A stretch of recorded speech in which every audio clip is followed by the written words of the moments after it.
jelang berlakunya PPN 12% 1 Januari 2025 mendatang, Partai Gerindra dan PDI Perjuangan saling lempar komentar terkait ihwal keluarnya kebijakan tersebut. Salah satunya yakni soal siapa yang menginisiasi kenaikan PPN 12%.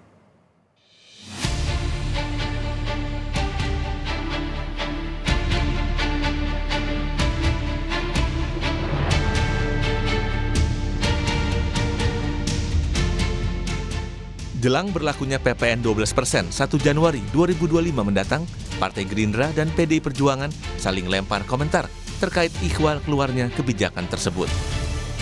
Anggota DPR Komisi 11 dari Partai Gerindra, Wihadi Wiyanto menjelaskan bahwa kenaikan PPN diusulkan PDI Perjuangan dan diputus dalam Undang-Undang Harmonisasi Peraturan Perpajakan atau HPP tahun 2021 silam.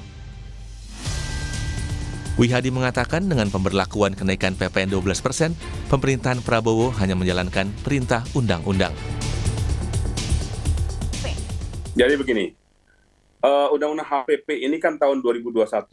Tahun 2021 itu adalah pemerintahan daripada Presiden Jokowi. Tetapi Presiden Jokowi ini kan diusung oleh PDI Perjuangan.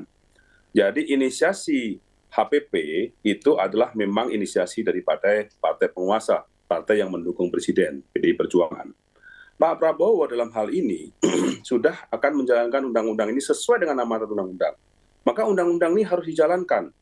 Kalau tidak dijalankan, maka Presiden bisa dianggap melanggar undang-undang. Dan itu bisa juga menjadi pelanggaran Presiden, tidak menjalankan undang-undang. Bisa juga ini menjadi bola liar yang mungkin dikatakan bahwa Presiden melanggar undang-undang. Sementara Ketua DPP PDIP, Deddy Sitorus membantah kalau kenaikan PPN merupakan inisiasi ataupun usulan dari PDI Perjuangan. Ia menyebut usulan itu merupakan usulan pemerintahan Jokowi melalui Kementerian Keuangan. Saat itu, PDIP menyetujui kenaikan PPN dengan asumsi kondisi ekonomi dalam negeri dan ekonomi global dalam kondisi baik. Deddy menyebut saat itu ada permintaan agar pemberlakuan PPN 12% dikaji ulang karena kondisi ekonomi berubah, daya beli masyarakat menurun. PPN 12% itu diputuskan melalui undang-undang. Undang-undang itu diusulkan oleh pemerintahan Presiden Jokowi. Pada saat yang sama, PDI Perjuangan ada di komisi itu, dan komisi itu menunjukkan PDI Perjuangan menjadi ketua panja kalau saya tidak salah. Jadi itu adalah keputusan DPR RI, bukan inisiatif Presiden. Bukan inisiatif dari PDI Perjuangan. Jadi salah alamat kalau dibilang inisiatornya PDI Perjuangan, karena yang mengusulkan kenaikan itu adalah pemerintah dan melalui Kementerian Keuangan. Pada waktu itu disetujui dengan asumsi bahwa kondisi ekonomi internal kita dan kondisi global itu dalam kondisi yang baik-baik saja. Tetapi kan ada permintaan dari sebagian fraksi di DPR agar ini dipertimbangkan. 1 Januari 2025 mendatang, pemerintah akan mulai memberlakukan kenaikan tarif pajak pertambahan nilai atau PPN 12%. Nantinya, PPN 12% akan dikenakan pada barang atau jasa premium atau barang mewah. Tim Liputan Kompas TV. Saudara, 5 korban pasca bentrok antara warga dengan karyawan di Pulau Rempang, Batam masih dirawat intensif. Selain memberi perhatian kepada korban, polisi juga berjanji untuk mengungkap kasus ini secara transparan.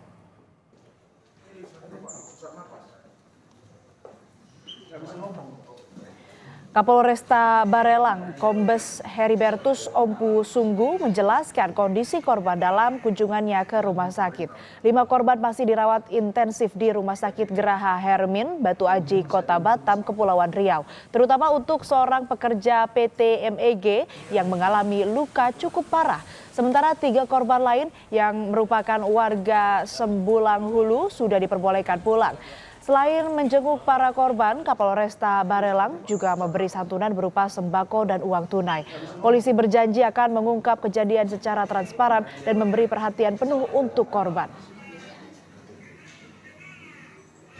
Kepolisian juga dengan Pak Dewan benar-benar intens akan masalah ini dan akan mengungkap sebaik-baiknya, dan kita juga perhatian terhadap korban-korban yang ada. Pasca bentrokan, mantan Ketua KPK Abraham Samad dan aktivis Said Didu menemui ratusan warga di lapangan bola daratan Muhammad Musa, Pulau Rempang, Batam. Kedua tokoh beserta rombongan ini menyemangati warga yang sedang mempertahankan kampungnya. Ini akibat terdampak proyek strategis nasional di Pulau Rempang. Dalam orasinya, Abraham Samad meminta pemerintah untuk lebih memperhatikan masyarakat Pulau Rempang. Bukan untuk diusir, apalagi mendapat kekerasan demi melindungi para investor. Bersama Said Didu, Abraham Samad juga mengunjungi korban dan melihat lokasi terjadinya bentrokan.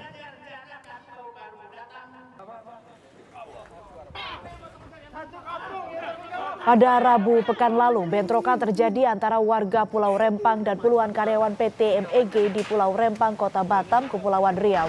Saat itu 8 orang warga mengalami luka berat dan 1 orang kritis. Bentrokan diduga dipicu pencopotan spanduk penolakan warga terhadap proyek strategis nasional oleh karyawan. Polisi bersama TNI mengamankan lokasi kejadian demi mencegah bentrok susulan.